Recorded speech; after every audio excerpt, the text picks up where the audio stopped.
yaliyofichwa. Na andiko letu la msingi, Injili ya Luka sura ya 12 mstari wa 2 na ule wa 3, kufunua yaliyofichwa. Kufunua yaliyofichwa. Lakini hakuna neno lililostirika ambalo halitafunuliwa, wala lililofichwa ambalo halitajulikana. Basi yoyote mliyoyasema gizani yatasikiwa mwangani, na mliyoyanena sikioni mwa mtu katika vyumba vya ndani yatahubiriwa juu ya dari. Hii inatuonyesha nini? Inatuonyesha kwamba yako yaliyofunikwa, ambayo yako yaliyofichwa, ambayo yanahitaji kufunguliwa. Yako ambayo yamefichwa, lakini haya yaliyofichwa yanahitaji kufunguliwa.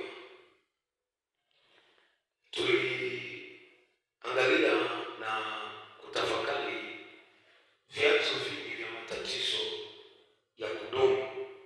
Vyanzo vyake havionekani katika damu na nyama. Tatizo lolote lile la kudumu, chanzo chake huwa si katika damu na nyama. Kwa hiyo ukitafuta chanzo kwenye damu na nyama, haukipati. Kwa nini? Kwa sababu vyanzo vyake vingi vinakuwa katika ulimwengu wa roho, havionekani katika macho ya damu na nyama. Lakini tukaangalia madhara au hatari ya kutokuona rohoni, kwa sababu kufunuliwa vile vilivyofichwa kunaambatana na kuona. Unaona ndipo unapofunua. Hauwezi ukafunua kama hujaona. Sasa vyanzo vingi vya matatizo vimefichwa, havionekani katika damu na nyama. Vyanzo vingi vya shida za kudumu vimefichwa, havionekani katika macho ya damu na nyama.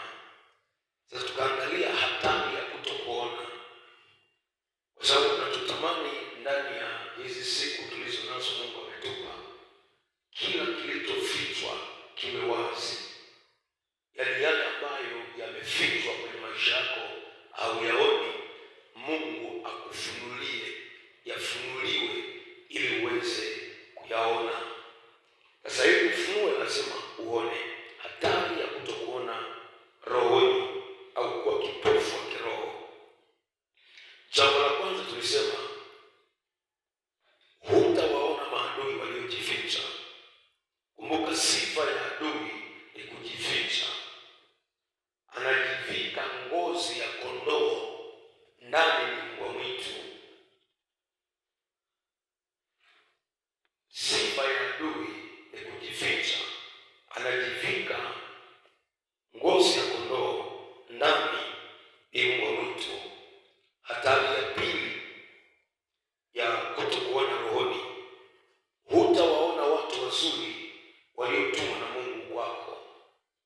Mungu anainua watu kupitia watu. Mungu anambariki mtu kupitia mtu. Sasa kuna watu wazuri ambao Mungu amewatuma kwenye maisha ya kwako. Wanakuwa ni wa kawaida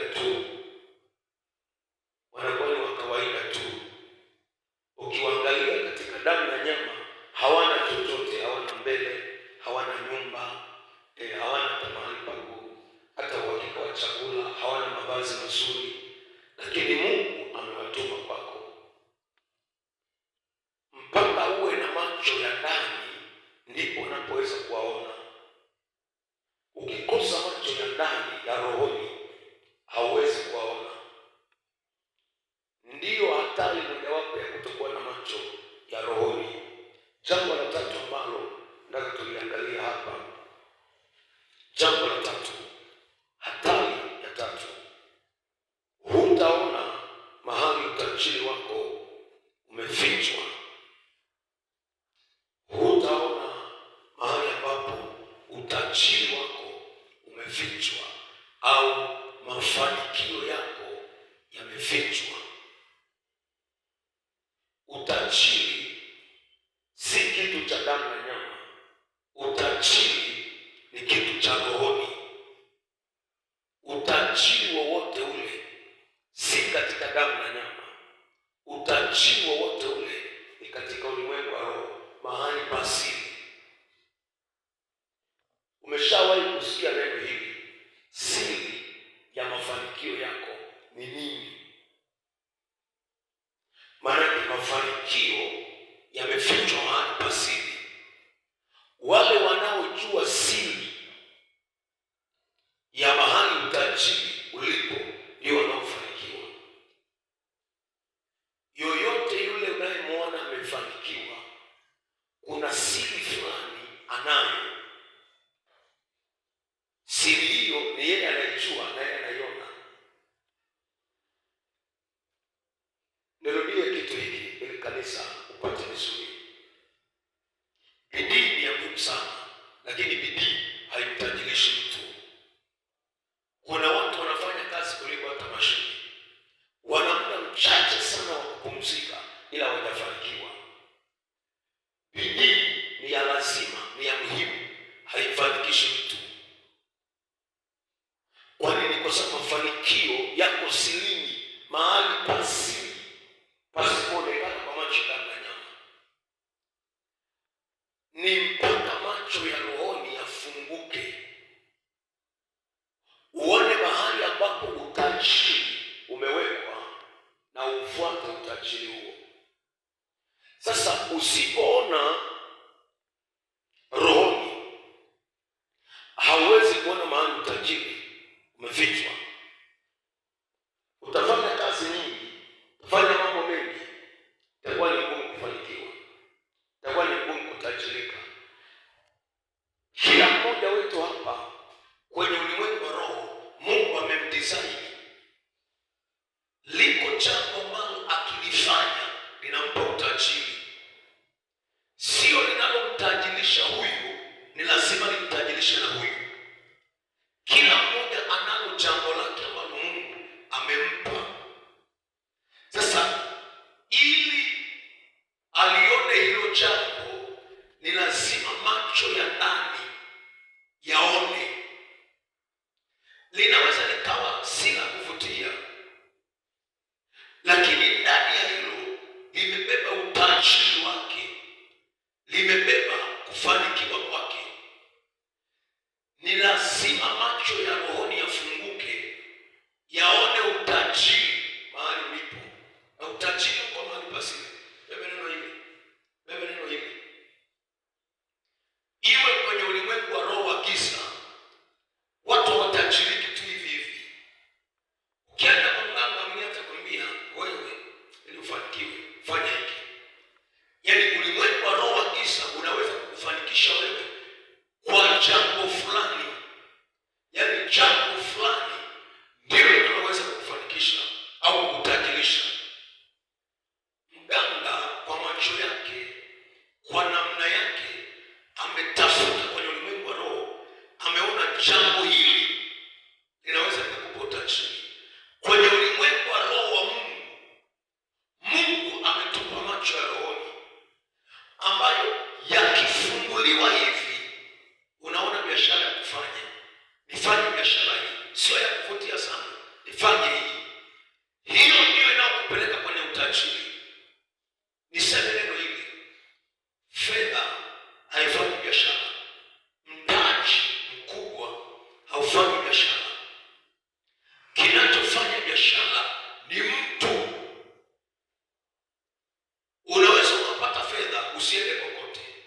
Unaweza ukapata fedha usifanikiwe. Kwa sababu kinachofanya biashara ni mtu. Anafanya jambo gani la kumfanikisha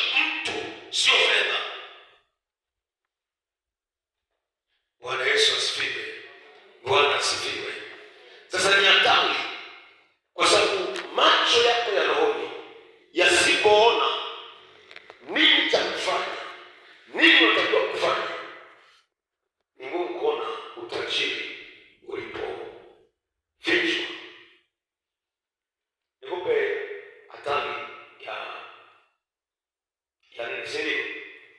Kanisa, Bwana Yesu asifiwe. Ni ya nne, si ndio? Na watu hatari za kutokuona rohoni, madhara ya kutokuona rohoni. Haraka ndio tunaanza tusome tu. Tunaamini katika Roho Mtakatifu yako mambo makubwa ambayo Mungu anataka tuyafanye. Hatari ya nne, unaweza kuogopa mambo ambayo hautakiwi kuogopa.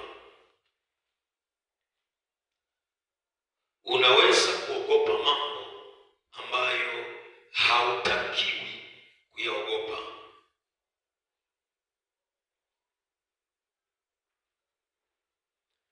Unaweza kuogopa mambo, vitu ambavyo hautakiwi kuviogopa. Kuna mambo ambayo kimsingi lazima uyaogope, lazima uyakimbie, lazima uyaache. Lakini kuna mambo mengine ambayo sio ya kuogopa, hata kama yanatisha, sio ya kuogopa, hata kama yanaogopesha, sio ya kuogopa. Lakini sasa, ili usiyaogope ambayo hautaki kuyaogopa, ni lazima uone ndani kuna nini. Yaani hili jambo limebeba nini? Hiki kitu kimebeba nini?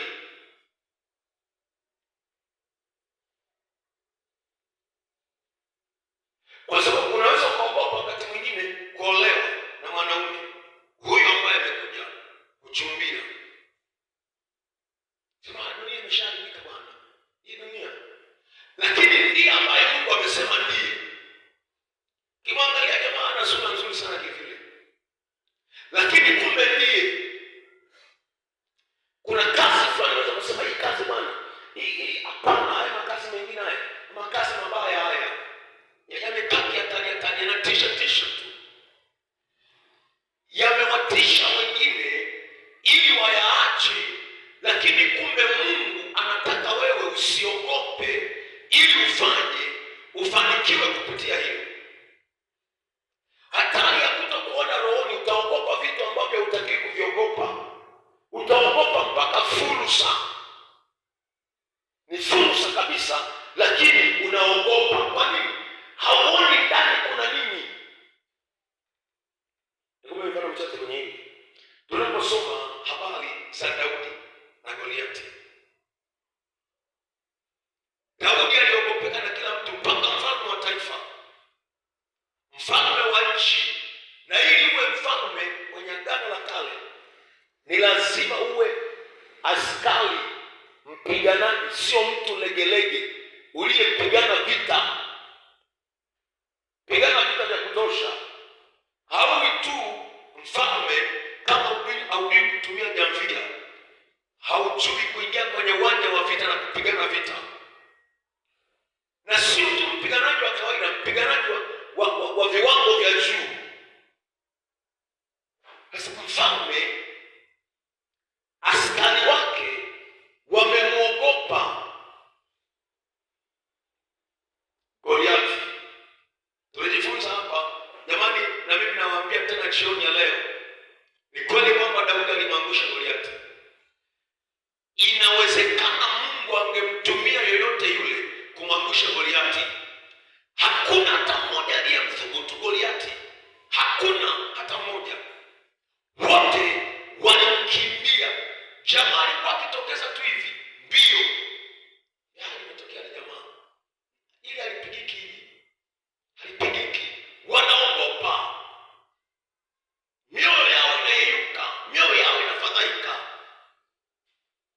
Lakini angalia ndani ya Goliathi anayetisha alikuwa amebeba utukufu mwingi mno wa Mungu. Yaani kitendo cha kumwangusha Goliathi, ukimwangusha Goliathi, kwanza Mungu unayemwamini anaheshimiwa. Pili, maisha yako yanabadilika hapo. Yesu, tunatafakari tu hapa. Wewe waza tu, Daudi yeye alikuwa ogopi. Alikuwa anaogopa na alijitoa sadaka. Akasema yaani kwa Mungu naye mjua mimi, sikuogopi wewe. Hata kama nikifa, sikuogopi wewe.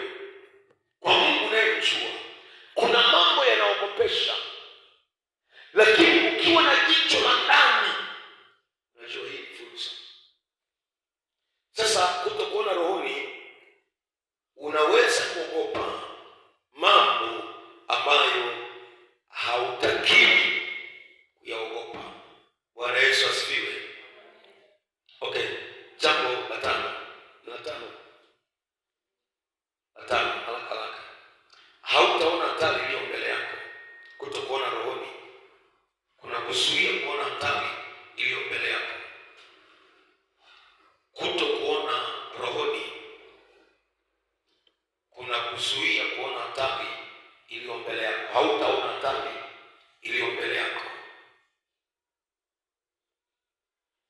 Hautaona hatari iliyo mbele yako. Hautaona hatari iliyo mbele yako. Maisha ya mwanadamu yanakabiliwa na hatari mbalimbali. Sio kila wakati wa hatari, ila ziko nyakati za hatari kwenye maisha ya wanadamu. Hatari inaweza ikawekwa njiani. Hatari inaweza ikawekwa kwenye chakula. Hatari inaweza ikawekwa kwenye nafasi yako ya kazi, kwenye kiti. Hatari inaweza ikawekwa popote pale.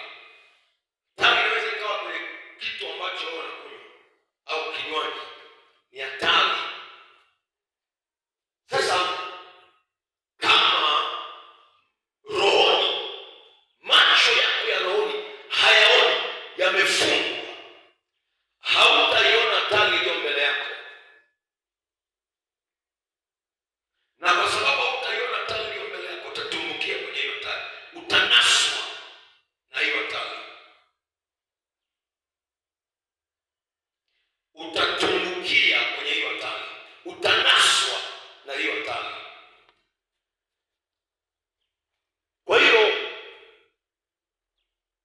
macho yako ya ndani yakifunguka, Mungu anakupa kuona hatari iliyo mbele yako. Sema hii hapo sipiti, hii hapo siendi, hii hapo sitendi. Kuna athari kadha wa kadha. Naweka msingi vizuri, lakini andika, unaweza kupishana baraka yako. Unaweza kupishana na baraka yako. Mungu ni Mungu anayebariki watu. Hauoni kwamba hii ni baraka, unapishana nayo.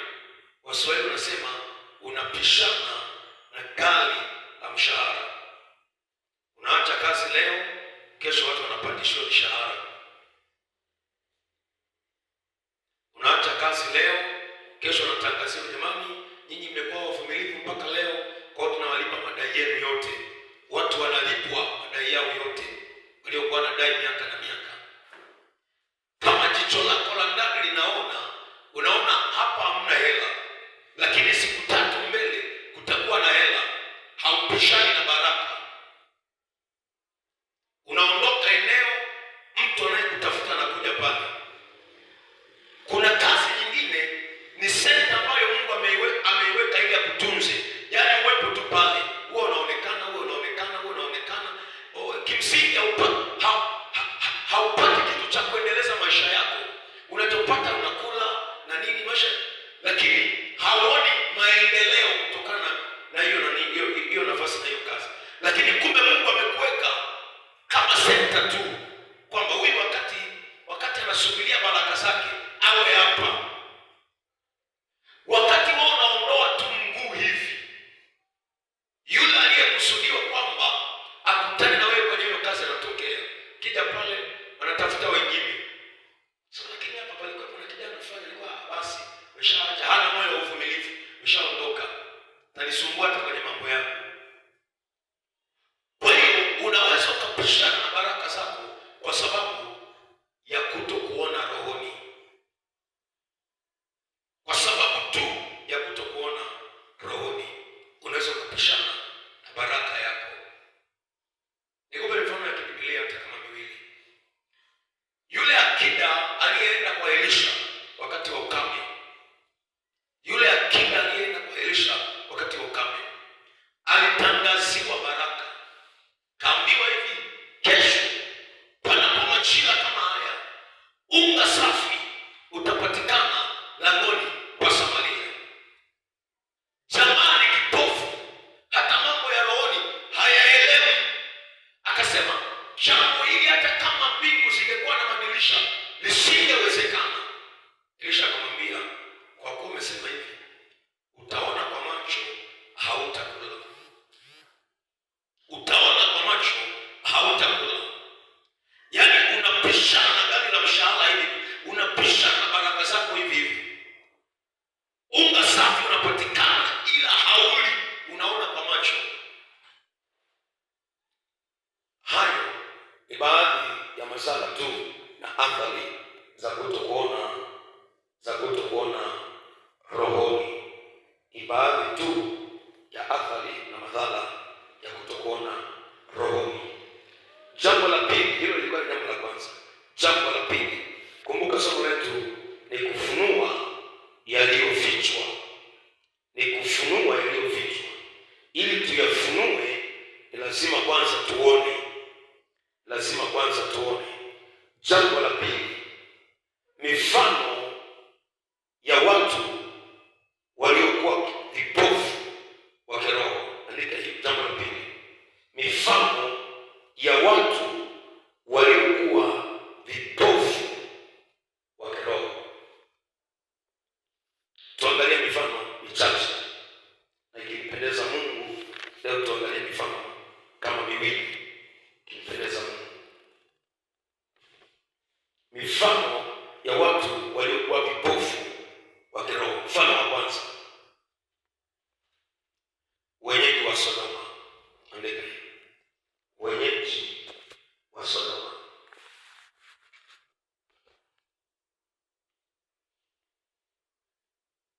Wenyeji wa Sodoma, kitabu cha Mwanzo sura ya 19. Kitabu cha Mwanzo sura ya 19. Tusome kuanzia mstari wa 9 mpaka ule wa 11.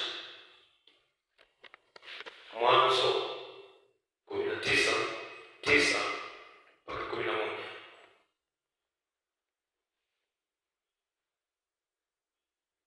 Wakasema, ondoka hapa.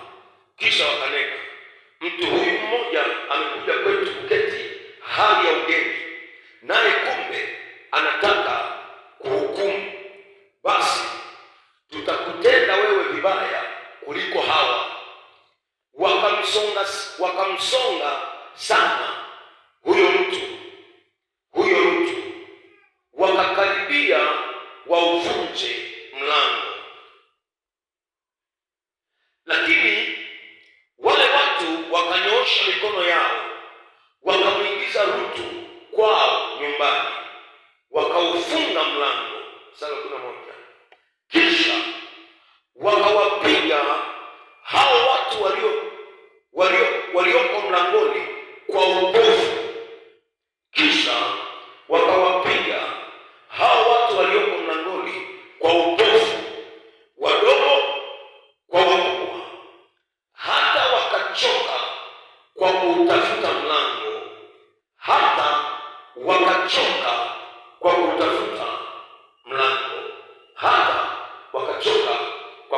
mlango. Bwana Yesu asifiwe. Bwana asifiwe kanisa. Tuwepo kanisani, watu wa Mungu. Tuwepo kanisani. Tunaangalia mfano wa wenyeji wa Sodoma. Hawa walipigwa upofu. Biblia inasema hivi, wenyeji wa Sodoma walitaka kumtenda mabaya mtu anaitwa Rutu. Kwa nini? Kuna watu wamewakaribisha nyumbani mwake. Kuna watu wamewakaribisha ndani mwake. Wakamwambia Rutu, watoe hao watu, tunataka tuwatende tutakavyoona ni sawa kwetu. Rutu akasema, no, siwatendee hivyo. Naelewa kama walikuwa wanataka wafanya nini. Rutu anasema, nina binti zangu mimi, hawajamshua mwanamume. Ninaomba niwape binti zangu kuliko hao wageni walionifikia kwenye malango ya nyumba yangu. Wakasema, no, si hatutaki binti zako, tunawataka hao. Rutu akaanza kuwasihi. Alipokuwa kuzungumza nao akasema, Rutu, wewe umekuja kama mgeni, tumekupokea kama mgeni. Leo hii unataka uinue hukumu, uanze kutuhukumu sisi kwamba hili jema, hili baya, unaanza kutufundisha baya na jema. Sasa wewe hutujui, tunaingia sisi wenyewe. Rutu akiwa mlangoni anajaribu kuwasihi, jamani msiingie.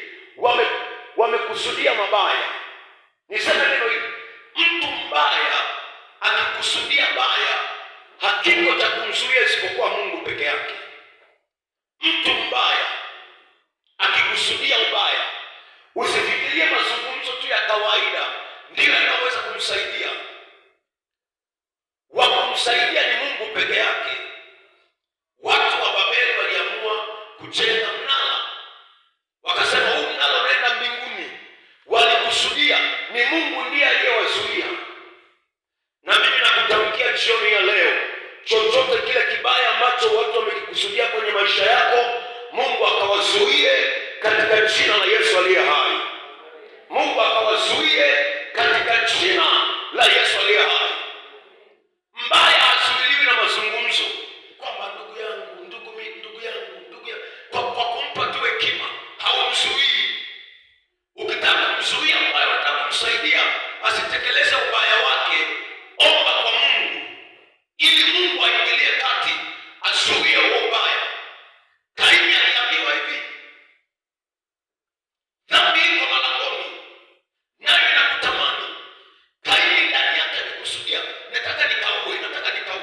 Dhambi iko malangoni nayo inakutamani, lakini inatakiwa ushinde. Akaipuuza sauti ya Mungu.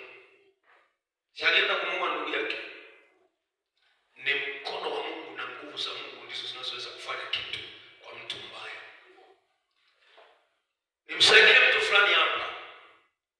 Usionyeshe wema kwa mtu mbaya. Wema hauna thamani machoni kwa mtu mbaya. Onyesha wema kwa mtu mwema ili waje. Mtu mwema atatambua thamani ya wema unaomwonyesha. Wema machoni pa mtu mbaya ni kama mtu achezaye katika tope. Kwenye macho ya mtu mbaya, wema ni kama mtu anayecheza kwenye tope. Kwani wewe hujaona? Unajipendekeza kwa mtu, wewe unajipendekeza, utajishusha na kujishusha. Anaona haya maigizo tu. Hamna. Hizi drama, mimi sitaki drama za hivi. Kwani mtu mbaya, cha kumsaidia muombe.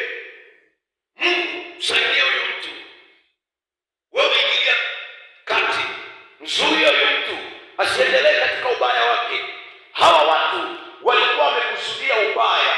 Biblia inasema hivi, malaika wa Mungu waliokuwa ndani ya nyumba ya Rutu wakamwingiza Rutu ndani, wakamvuta. Walipomvuta, Biblia inasema hivi, wakawapiga upofu wenyeji wa Sodoma, mkubwa kwa mdogo, waliokuwa katika lango. Biblia inasema wakautafuta mlango hata wakachoka. Nini kimetokea? Mlango ulikuwepo, lakini Rutu wameingizwa ndani. Hawa watu wamepigwa upofu, wanaanza kutafuta mlango hawauoni. Tafuta mlango hawaupati, tafuta mlango hawaupati, tafuta mlango hawaupati. Biblia inasema hivi, wakachoka kwa kutafuta mlango. Kwa nini? Wamepigwa upofu, wametafuta mlango mpaka wamechoka. Tuende vizuri na hili neno. Biblia imesema kwenye mstari wa 11, wakachoka kwa kutafuta mlango. Kwa nini? Wamepigwa upofu, wanatafuta mlango hawauoni, tafuta mlango haupatikani. Kwa nini? Wamepigwa upofu. Sasa kwenye neno hili linatuonyesha kwamba walipoteza nguvu zao kutafuta mlango ambao hawakuupata. Kwa sababu ya nini? Upofu wa kiroho. Yaani wanatumia nguvu zao, wanapoteza nguvu zao, wanatafuta mlango ambao hawakuupata.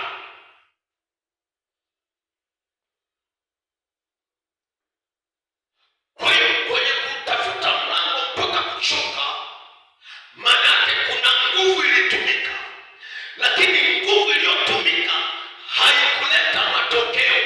Hawakukipata kile wanachokitafuta. Lakini ukirudi nyuma, hawajakipata kile wanachokitafuta. Ni kwa sababu ya upofu,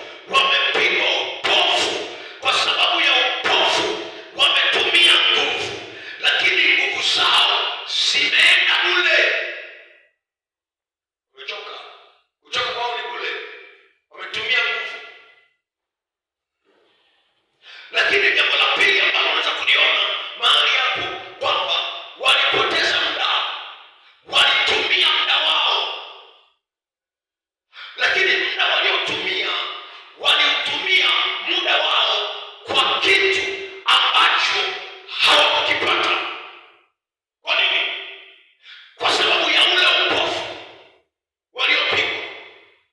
Maanake kama wasingalikuwa vipofu, kama wasingalipigwa upofu, maanake wangaliona mlango, wangetumia nguvu zao kwa namna ya faida, lakini nguvu zao zilipotea kule. Chanzo ni upofu. Bwana Yesu asifiwe. Bwana asifiwe. Tende mbele kurudisha nyuma kidogo. Nataka tu ukae sawa. Okay. Kumbe iko hivi, mtu wa Mungu, elewa. Kumbe iko hivi. Upofu wa kiroho, ukiwa kipofu rohoni, utatumia nguvu zako kutafuta kitu ambacho hautakipata. Bwana Yesu asifiwe. Bwana asifiwe. Bwana asifiwe. Nirudie tena. Upofu wa kiroho unamfanya mtu atumie nguvu zake kutafuta kitu ambacho hatakipata.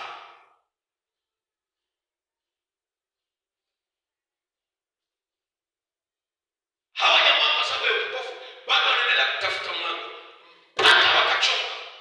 Mungu akusaidie uamke mapema. Mungu akusaidie macho yako yafunguke mapema, kwa sababu kuna jambo inawezekana kwa sababu ya ukipofu wa rohoni.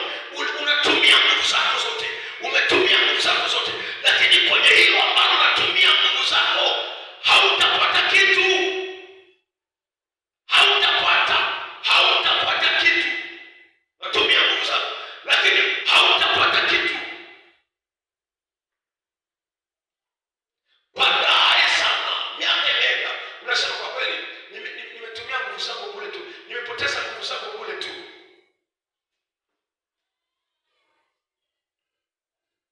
Nimepoteza nguvu zangu kule tu. Lakini sababu ya kupoteza nguvu zangu kule ni kwa sababu ya ule upofu wa roho, kutokuona kwamba je, mlango uko hapa au mlango uko hapa. Kule kutokuona ndiko kunafanya mtu atumie nguvu zake bure.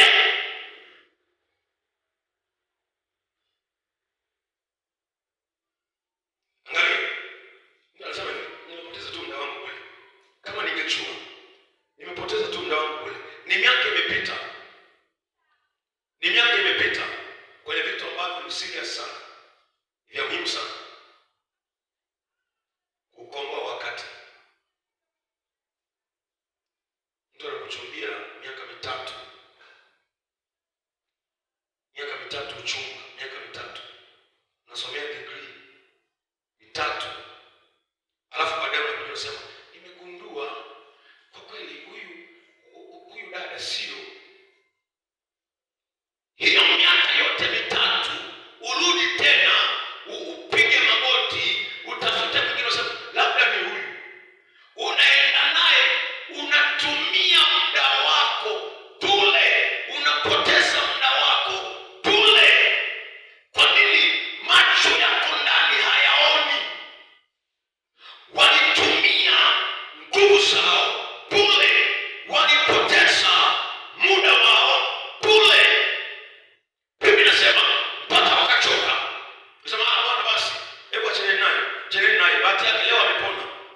Wamechoka, wako hoi, wamechoka.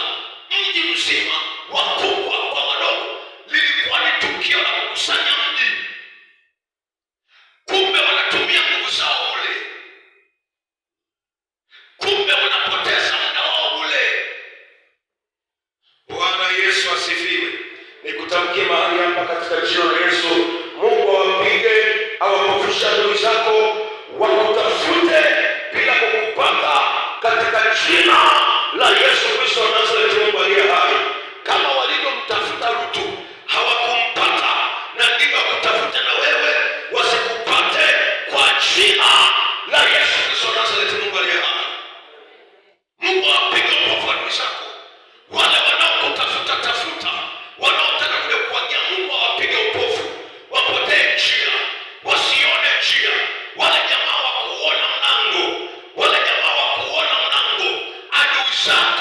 wasione njia ya kukufikia katika jina la Yesu aliye hai.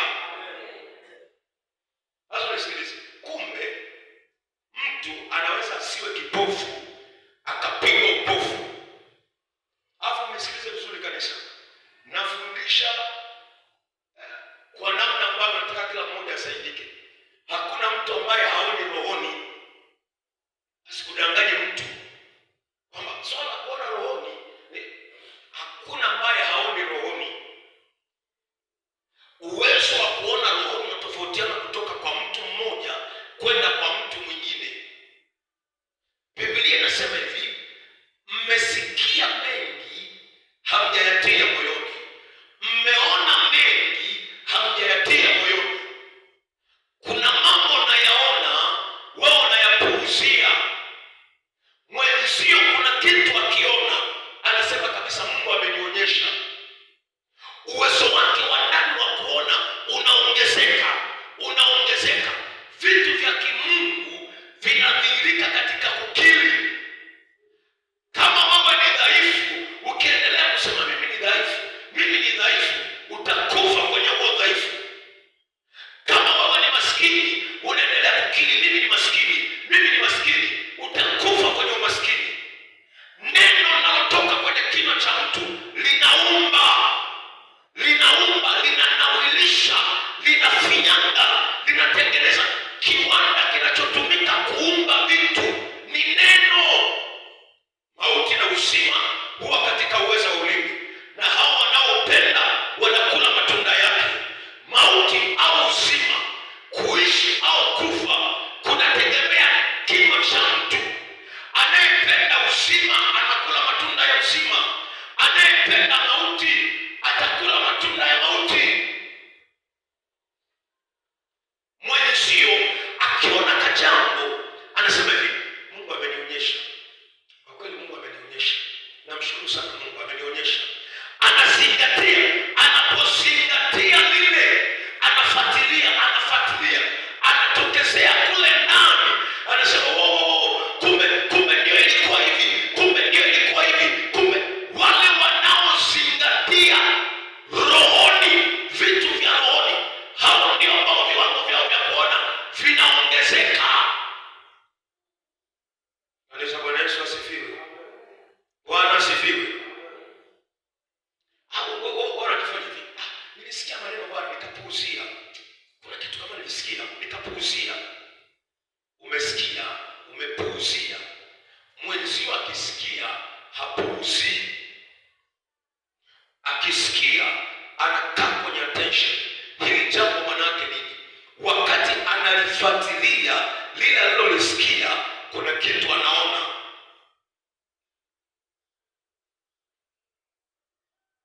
Halafu mlango mwingine wa kuona watu wa Mungu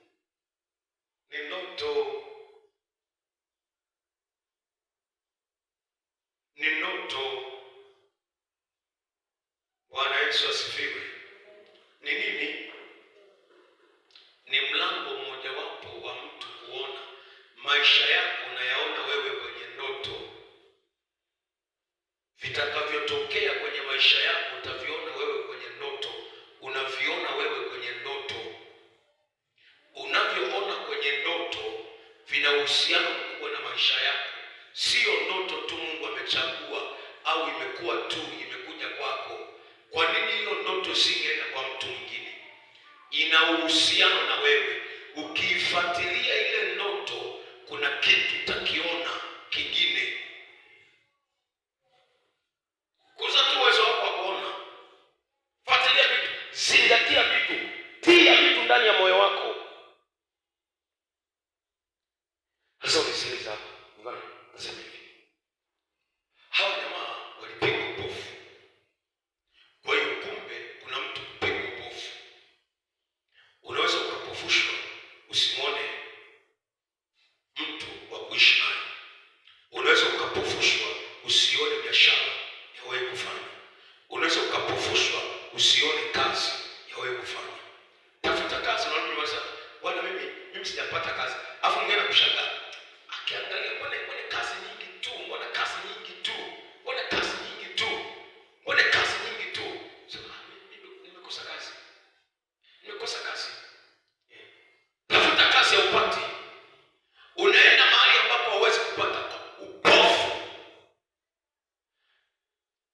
kwamba upofu ni wa kwako, umepewa. Mungu ametuumba ili tuone kwenye ulimwengu wa roho na kwenye ulimwengu wa mwili.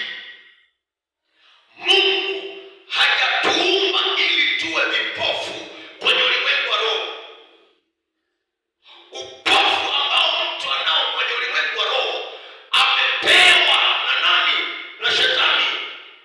Adui anampa mtu, anampiga mtu upofu ili waje huyu mtu asione baraka zake zilipo, asione kazi ya kufanya, asione mke wa kuoa, asione mke wa kuoa. Yaani amepewa upofu asione, ili atafute mpaka achoke. Akichoka anaanza kusema sasa, mimi bwana atakayejitokeza tu mbele ya safari huyo anapita naye. Alafu Shetani ameshakanontika kakawakala kakuzimu, anatokea kwa kawakala, anasema kwanza, kwa nilivyochelewa hata sina muda wa kupoteza. Anapita naye, kupita naye kumbe ni wa kuzimu. Bwana Yesu asifiwe. Bwana Yesu asifiwe. Hebu sema, nakataa kupigwa upofu kwa jina la Yesu. Sema, nakataa kupigwa upofu kwa jina la Yesu. Nakataa kupigwa upofu kwa jina la Yesu. Upofu wowote ulioachiliwa kwangu ninaugeuza uwarudie wenyewe, wapigwe upofu wao wenyewe kwa jina la Yesu. Okay. Kwa hiyo huu ni mfano wa kwanza. Ni mfano wa kwanza. Ni mfano wa kwanza. Tuangalie mfano wa pili. Haraka.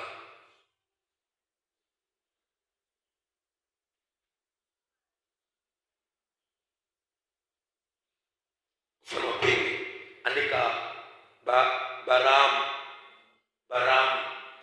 Mahali pengine anatajwa kama Balaam, lakini Balaam. Andika mfano wa pili, Balaam.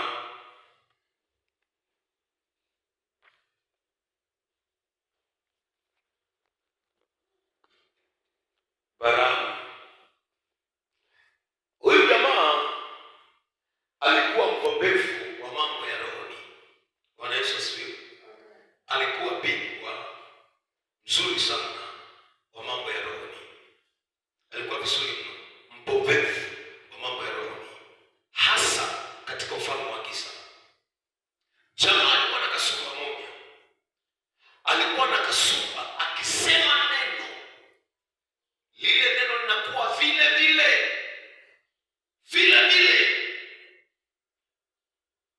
Akimbariki mtu, ile baraka inakuwa vile vile.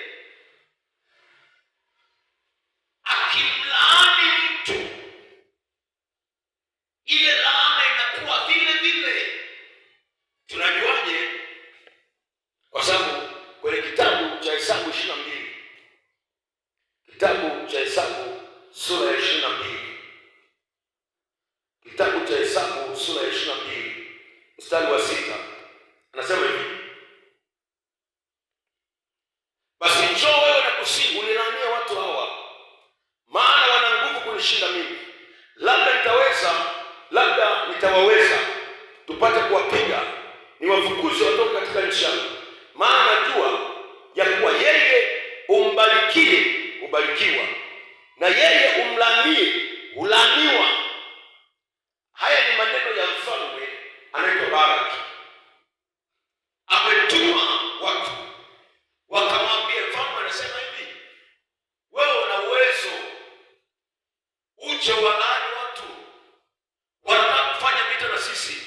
Wewe ukilaani wanalaanika, ukibariki wanabarikiwa. Kwa hiyo huyu jamaa alikuwa na sifa. Alikuwa ni mganga wa kimataifa, mchawi wa kitaifa.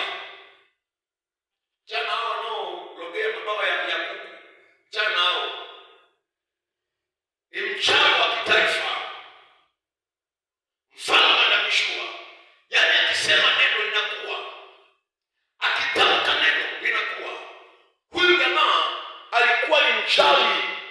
Yoshua 13:22. Sasa mwingine wao wanachanganya kule mbele, wakiona kwamba Mungu anazungumza naye, kwamba alikuwa ni mtumishi wa Mungu. Hakuwa mtumishi wa Mungu. Mungu tu aliamua badala ya kulaani atoe baraka. Mungu alipitisha neno kwa huyo. Yoshua 13:22. Maandiko yanasema hivi: Balaam naye huyo mwana wa Beori, huyo mchawi, wana wa Israeli walimuua kwa upanga kati ya hao wengine waliowaua. Kwa hiyo jamaa Balaam alikuwa ni mchawi, sio mtu wa kawaida. Wala usije kaangalia kule mbele kaona namna ambavyo Mungu anazungumza naye. Maana kusoma alipokasema tena niulize kwa Bwana. Anasema tena niulize kwa Bwana, ila ni mchawi. Bwana Yesu asifiwe. Bwana Yesu asifiwe. Kwani nyie kwenye hii dunia leo hamjaona kuna watu wanamtaja Bwana lakini wachawi?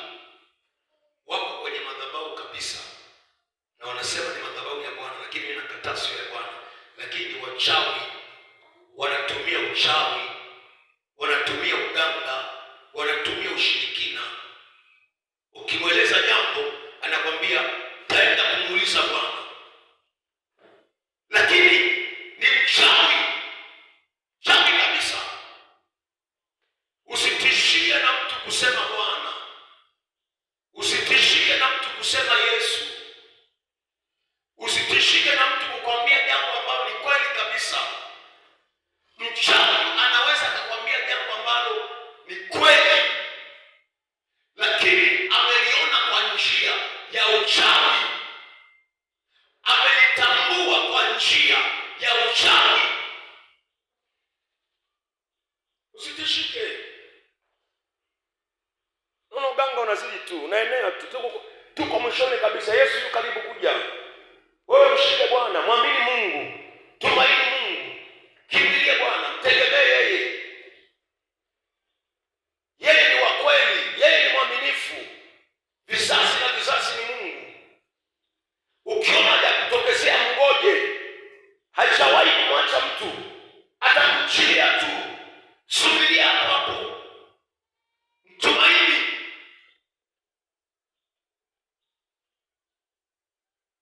Bwana Yesu asifiwe. Kwa hiyo huyu jamaa alikuwa mchawi. Sasa unaweza kuchua mambo ya rohoni na usione vya rohoni. Zungumza vizuri. Unaweza kuchua vitu vya mambo ya rohoni lakini usione vya rohoni. Yaani ukaelewa hili jambo likiwa hivi ni hiki, hili jambo likiwa hivi ni hiki, hili jambo likiwa hivi ni hiki. Ukachua vitu vingi vya rohoni lakini usione vya rohoni. Watu wengi wanachua vitu vya rohoni ila hawaoni vya rohoni. Bwana Yesu asifiwe.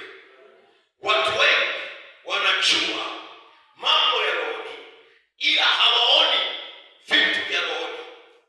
Vile vilivyoko rohoni hawajui, hawavioni, ila mambo ya rohoni. Kusema kwamba ikiwa hivi maana yake ni hivi, ikiwa hivi ujue ni hivi, ikiwa hivi. Yani wanaelewa zile content za ndani za rohoni, lakini hawajawahi kuona vya rohoni. Balaam walikuwa ni mbobefu wa mambo ya rohoni kiasi kwamba akisema neno linakuwa. Huyo akikwambia Mungu amenionyesha, naamini huyu Mungu amemwonyesha, lakini anajua vitu vya rohoni, anatambua kwamba hivi maana yake hivi. Bwana Yesu asifiwe. Bwana asifiwe. Mtu akiwa daktari anayetibu binadamu, unaenda kwa daktari, unaanza kujieleza, unamwambia hivi, Bwana nakosa usingizi. Anaanza kuuliza kwa nini unakosa usingizi. Unaanza kumweleza na nini? Una mawazo, una hiki. Atakuuliza. Mwisho wa siku unapata jibu.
Unakuwa mtumishi wa Mungu. Kuna wengine ukiongea naye unajua huyu ana shida hii.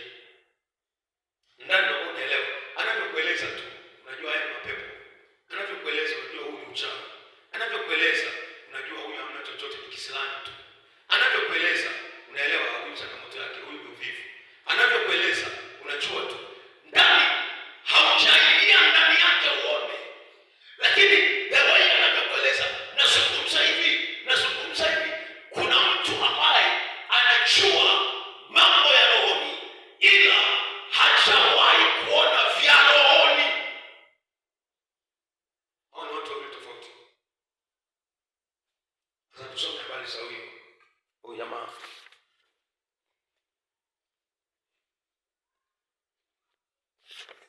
Tusome habari za huyu mtumishi wa giza kwenye kitabu cha Hesabu.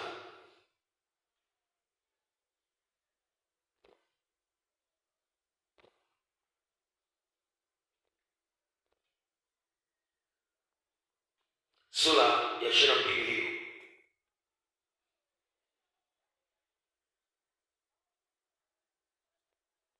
Kwa vitu vinavyo natamani, kwa sababu nakufundisha, tamani upate kitu hiki. Hili jamaa alipoenda kuuliza kwa Mungu, alipoambiwa twende kwa walani, kaenda kuuliza kwa Mungu. Mungu akamwambia au amebarikiwa. Nilichawi Mungu analiambia hao wamefanya nini? Wamebarikiwa. Usiende kufanya nini? Sio kufundisha kitu.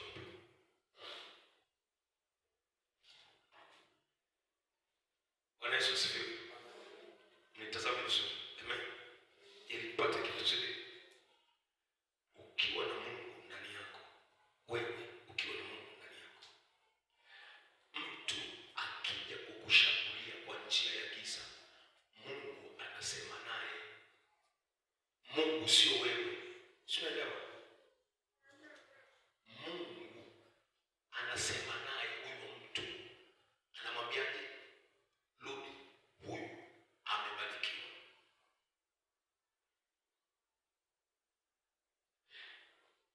Nirudie picha ili uelewe. Mtu anapookoka anasema mimi naokoka, namwamini Yesu. Kitendo cha kuokoka na kumwamini Yesu ni kitendo cha mtu kuwa ndani ya Kristo kwenye ulimwengu wa roho. Kwenye ulimwengu wa roho huyu mtu hawi mtoto, hawi uchi kusema kwamba ni yeye tu. Jamani, hivi kwenye ulimwengu wa mwili wewe tunamwona Yesu anaongea naye, tunakuona wewe Brandina, tunakuona wewe Brandina. Kwenye ulimwengu wa mwili wewe umembeba Yesu ndani. Ndani Yesu amekubeba wewe ndani. Sio kama kuna mtu ananielewa. Yaani kwenye damu na nyama hivi Yesu yuko ndani yetu. Kwa hiyo mtu akija kwenye damu na nyama anakuona wewe. Kwenye ulimwengu wa roho ni kinyume chake. Kwenye ulimwengu wa roho sisi tunakuwa ndani ya Yesu. Maana yake yoyote yule anayekuja hasemi na sisi, anasema na tuliye ndani yake. Hasemi na kama ambavyo kwenye damu na nyama mtu akija, wewe ndio unaweza kumwambia Bwana acha mambo hayo, mwamini Yesu. Hiki kinywa chako ndicho kinachoongea. Kwenye ulimwengu wa roho wewe hauongei hivyo. Kama kuna mtu amekuja kushambulia, yupo ambaye amekubeba ndani. Kama ulivyombeba mwilini, yeye amekubeba ndani. Kwa hiyo akija mtu anaambiwa usimpige huyo nimembariki mimi. Bwana Yesu asifiwe. Bwana Yesu asifiwe. Okay, nikusomee mistari michache ya sura hii ya 22. Tuende kwenye mstari 22, tuanzie mstari wa 22. Hesabu sura ya 22, mstari wa 22. Hasira ya Mungu ikawaka kwa sababu alikwenda. Malaika wa Bwana akajiweka njiani ili kumpiga. Basi alikuwa amepanda punda wake na watumishi wake wawili walikuwa pamoja naye. Na yule punda alimwona malaika wa Bwana amesimama njiani na upanga wake mkononi mwake, amekwisha kuufuta. Punda akageuka upande ili kuiacha njia, akaingia shambani. Bwana Yesu asifiwe. Ni njiani, jamaa amepanda punda wake, wanaenda. Ghafla punda anaiacha njia, anaingia mashambani, anachangia mashambani. Sasa angalia, Balaam akampiga punda ili kumrejeza njiani. Rudi njiani, unatoka njiani kutafuta nini? Unaiacha njia. Kisha malaika wa Bwana akasimama mahali penye bonde katikati ya shamba la mizabibu, tena penye kitalu upande huu na kitalu upande huu. Yaani sasa malaika wa Bwana akaenda akasimama mahali ambapo upande huu ni kitalu, upande huu ni kitalu. Yaani hamna namna ambavyo punda anaweza akapita mahali pengine. Yule punda akamwona malaika wa Bwana, akajisonga ukutani, akamseka Balaam mguu wake. Basi akampiga mara ya pili. Pita mahali punda anamgongeza bosi. Malaika wa Bwana ya tatu hiyo, malaika wa Bwana akaendelea mbele, akasimama mahali pembamba sana, maana punda alijitahidi akajibana. Sasa hivi akasimama mahali pembamba sana, hapakuwa na nafasi ya kugeuka mkono wa kuume wala wa kushoto. Yule punda alipomwona malaika wa Bwana akajilaza chini ya Balaam. Hasira ya Balaam ikawaka, akampiga punda kwa fimbo yake. Bwana akakifunua kinywa cha yule punda, naye akamwambia Balaam, nimekutenda nini hata unanipiga mara hizi tatu? Balaam akamwambia punda, kwa sababu umenidhihaki. Laiti ningekuwa na upanga mkononi mwangu, ningekuua sasa hivi. Wewe kama kuchanganyikiwa fulani hivi. Umeshawahi kusikia punda anaongea? Bwana Yesu asifiwe. Umeshawahi kusikia punda anaongea? Huyu jamaa alitoa wapi ujasiri? Yaani punda, waza tu mdomo wa punda. Ndio punda hawa watu nao paka huko. Waza tu mdomo wa punda, ile sauti ilikuwa inatokaje vile kwenye kile kitu. Punda anamuuliza, mbona umenipiga mara tatu hizi? Jamaa atawaza na mimi namwambia, wewe shukuru tu kwamba mkononi mwangu hamna panga, ningekuchinja sasa hivi hapa. Yaani hawasi anajibishana na punda. Ni mwingine kwa makini, kuna vitu naongeleshana navyo, hiyo taugharibu. Yule punda akamwambia Balaam, je, si mimi punda wako? Yaani punda mwenyewe anajieleza, mambo ya ajabu haya. Je, si mimi punda wako? Nao umenipanda maisha yako yote hata leo. Nimezoea kukutenda hivyo. Jamaa linajibu, lina ujasiri. La, leo tu ndio umeanza kiburi. Na shangaa, hii tabia umeitoa wapi? Ni leo. Ndipo Bwana akafunua macho ya Balaam, akamwona malaika wa Bwana amesimama njiani, ana upanga mkononi mwake, umekwisha kufutwa. Naye akainama kichwa, akaanguka kifudifudi. Malaika wa Bwana akamwambia, mbona umempiga punda wako mara tatu hizi? Tazama, mimi nimekuja ili kukupinga, kwa sababu njia yako imepotoka mbele zangu. Punda ameniona akageuka upande huu mbele zangu mara tatu hizi. Kama singejiepusha, bila shaka ningelikuua wewe, nikamwacha yeye hai.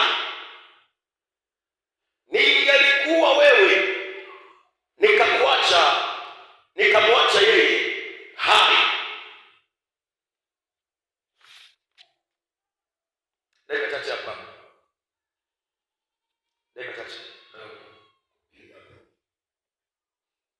Bwana Yesu asifiwe. Bwana Yesu asifiwe. Bwana Yesu asifiwe. Unajua inabidi ifike mahali hivi. Mtu akitaka kutuma paka amsemeshe, wewe nilienda mara ya kwanza nikaungua. Nimeenda mara pili nikaungua. Nimeenda mara tatu siendi. Akijaribu kutuma bundi wamsemeshe. Bundi wamsemeshe, mwambie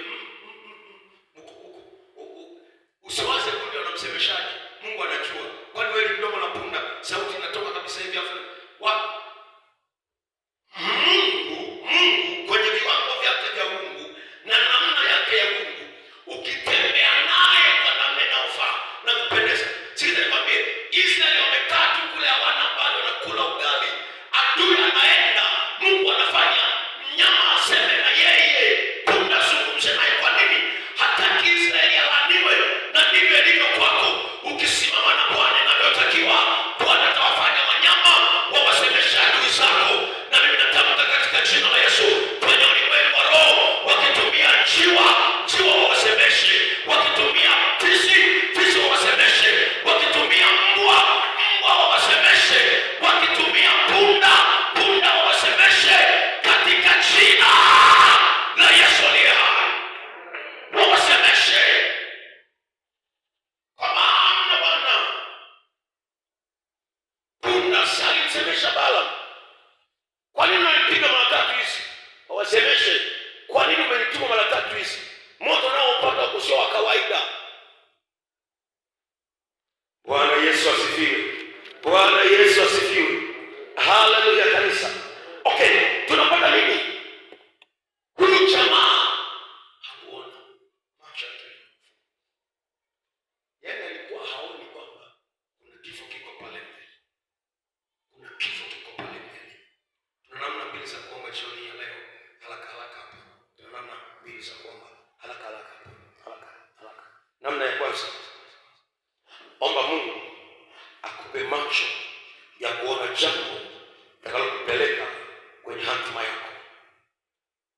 Mungu akupe macho ya kuona jambo litakalokupeleka kwenye hatima yako. Namna ya pili, Mungu afungue macho yako ya roho uone hatari iliyo mbele yako. Hayo mambo mawili tunakuomba nayo tu. Na kwa dakika chache tu. Hayo mambo tunahitaji kufunua yale yaliyofichwa. Kila kilichofichwa kwenye maisha yako lazima kifunuliwe katika jina la Yesu aliye hai. Kila lazima macho yetu yataona zile ibada ambazo zinafanyika sirini. Macho yetu yataona wale waliovaa ngozi ya kondoo, ndani ni mbwa mwitu. Macho yetu yataona, na tunapoenda huko mbele tutawavua watu hiyo ngozi ya kondoo. Yoyote yule aliyejivika vazi, aliyejivika ngozi ya kondoo, ninamvua. Macho yetu yataona. Tukiona tunawavua ile ngozi ya kondoo waliojivika, ili kila mtu aone. Kwa sababu wewe ukiona ukamwacha, mwingine anaweza asimuone, ataharibu maisha ya mwingine. Lazima ile ngozi ya kondoo ile waliojivika lazima ivuliwe, ili waje waonekane live. Unajua maneno ya kondoo ni mazuri. Bwana Yesu asifiwe. Wamama wanaelewa. Mlivyo kanisani wengine sivyo mlivyo nyumbani. Jipaka kawanja, kapogo na kwa vizuri. Kwa nyumbani ukaoga asubuhi. Tutana wewe tunaweza kukimbia. Ndio asubuhi kwanza nikanawe, uende kwanza ukajipake mambo ili ukae sawa. Tunawavua. Jamani, umezipata vizuri hizi ajenda mbili. Mungu akupe macho ya kuona jambo litakalokupeleka kutimiza hatima yako. Liko jambo. Hilo jambo linakupeleka kwenye hatima yako. Kwa hiyo tutaomba juu ya hilo. Tutaomba juu ya hilo kwa dakika kadhaa. Alafu hiyo ya pili, nikupe ya tatu ambayo ndio msingi wetu tutatembea nao kwa muda mrefu. Ya tatu, funua